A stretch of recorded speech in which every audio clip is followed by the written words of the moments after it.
आप लोगों ने गंगा का अवतार सुना कि नहीं? भागीरथ के पुत्र हुए सुंददीप, सुंददीप के पुत्र हुए सुदास, सुदास के पुत्र हुए महाराज मूलक, इनके पुत्र हुए दशरथ। ये महाराज दूसरे वाले दशरथ बताए जाते हैं।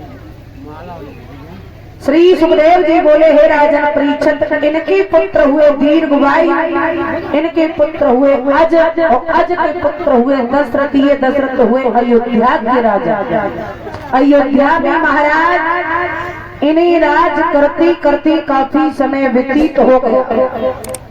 इन्हीं दशरथ की 3 रानियां बताई जाती हैं, कौशल्या, कैकेयी और सुमित्रा। वैसे तो 743 रानियां बताई जाती हैं, परंतु पटरानी जो थी वो 3 ही थी, कौशल्या, कैकेयी और सुमित्रा। महाराज परीक्षित, आइए थोड़ा ध्यान देंगे। महाराज दशरथ के घर में सब कुछ था, मगर कोई संतान नहीं हुई।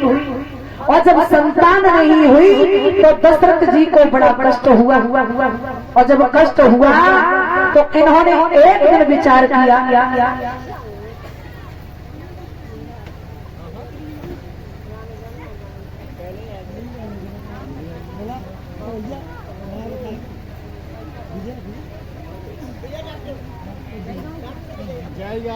और ये श्रीमान डॉक्टर विजय सिंह यादव जी इसी गांव के रहने वाले हैं, जो हमारे गले में एक नोटोरा पर हाथ डाल करके भगवान हमेशा सुख शांति प्रदान करें, भगवान इन्हें हर जगह विजय प्राप्त करवाए, राधा रानी से यही प्रार्थना और आकांक्षाएं। वृंदावन जी हरिलाल की।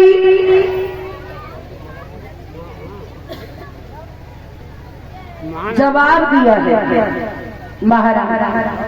कौशल्या, कैकेयी, सुमित्रा एक दिन बैठी बैठी विचार कर रही थी कि भगवान ने हमें सब कुछ दिया है, मगर कोई संतान नहीं दी, और हम बिगड़ संतान ही नहीं। महाराज दशरथ भी विचार करने लगे एक कि सब कुछ तो है, लेकिन कोई संतान नहीं। जब मैं गलियों से निकल के जाता हूँ तो लोग मुझे देख करके अपने अपने घरों में घुस जाते हैं। इसका मतलब मेरी या तो शक्ल बेकार है या मेरा शरीर बेकार है, कोई तो कोई बात है। विचार किया दशरथ जी ने।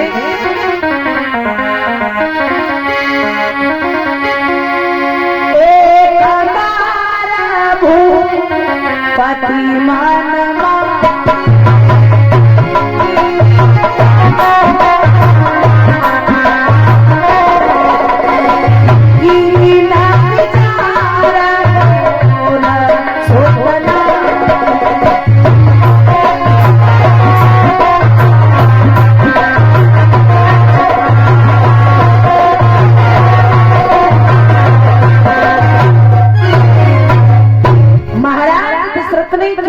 एक बार विचार किया, केवल एक बार। मेरे कोई पुत्र नहीं है, मैं पुत्रहीन हूँ।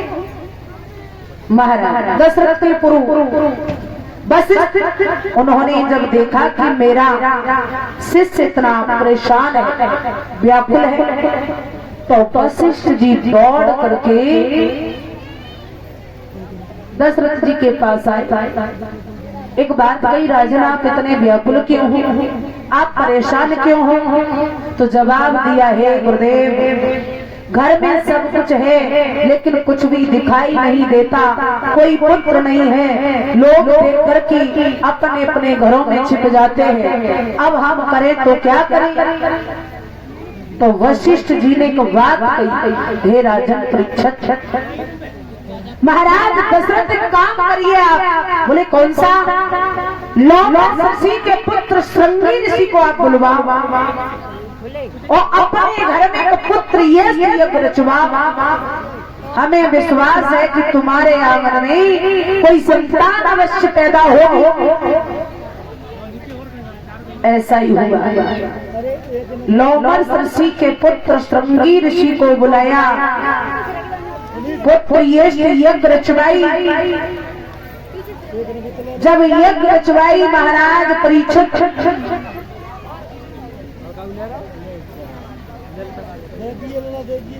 यज्ञ पुरुष भगवान प्रकट हुए, हाथ में खीर का कटोरा लेकर, और जब हाथ में खीर का कटोरा लेकर प्रकट हुए तो दशरथ जी को बुलाया। एक बात कही, राजन एक काम करो, ये खीर जो है ना, इसमें से आधा आधा भाग ले जाकर के अपनी रानियों को खिला दो तो तुम्हारे घर में पुत्र पैदा हो जाएंगे। महाराज ऐसा ही हुआ। दशरथ जी ने बड़ी रानी कौशल्या को खीर का कटोरा दिया और कहा आधा आधा भाग ले जाकर के अपनी छोटी बहनों को खिला दो। कौशल्या ने तीनों को आधा आधा भाग दे दिया, स्वयं ले लिया है। कौशल्या के कई जो थी वो घर में अंदर प्रवेश कर जाती है। कौशल्या जो थी वो खीर का कटोरा आंगन में रख करके और घर के कार्यों में लग गई, काम समेटने लगी। और जब काम समेटने लगी, आकाश मार्ग से एक चील उड़ करके जा रही थी। चील ने विचार किया यहाँ तो प्रसाद रखा हुआ है, तो प्रसाद समझ करके पंजा में दबा ले गई। महाराज और जहाँ पर माता अंजनी बैठी बैठी तपस्या कर रही थी, वहीं पर जाकर के चील ने उस खीर को छोड़ दिया। उसी माता अंजनी ने प्रसाद समझ करके खीर को ग्रहण कर लिया। तभी तो कुछ विद्वान कहते हैं कि हनुमान जी राम के सगे भाई थे। मुझे तो नहीं पता है, लेकिन विद्वान कहते हैं। और एक और बात बताएं भैया, हम पढ़े तो नहीं, जो हम पढ़े की बताए थे कि फलाने वेद में फलाने पेज में फलाने नंबर पे लिखो है। हमें न माने, हमने सुनो सो तो हमें सुनाए रहे। ऐसा विद्वान कहते हैं कि मैया अंजनी ने प्रसाद समझ करके खीर को ग्रहण कर लिया। अब धीमे धीमे से समय व्यतीत हुआ।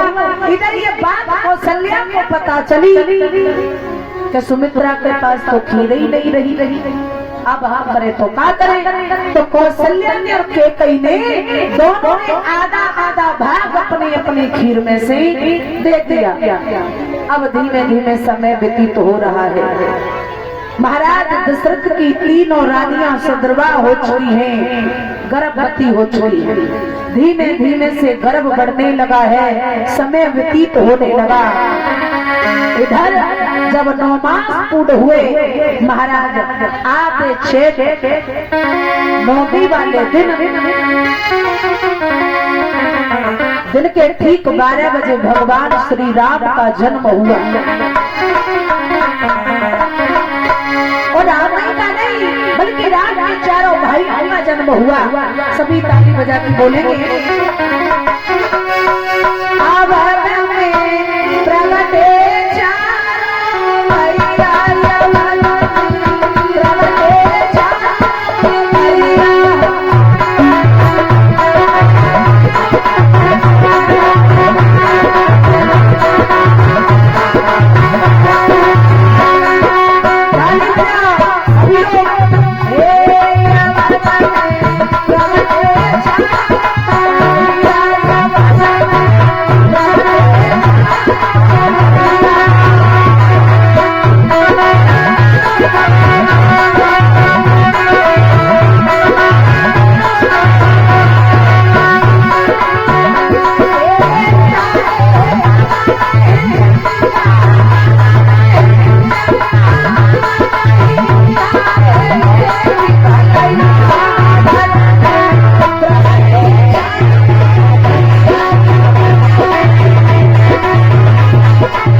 ओ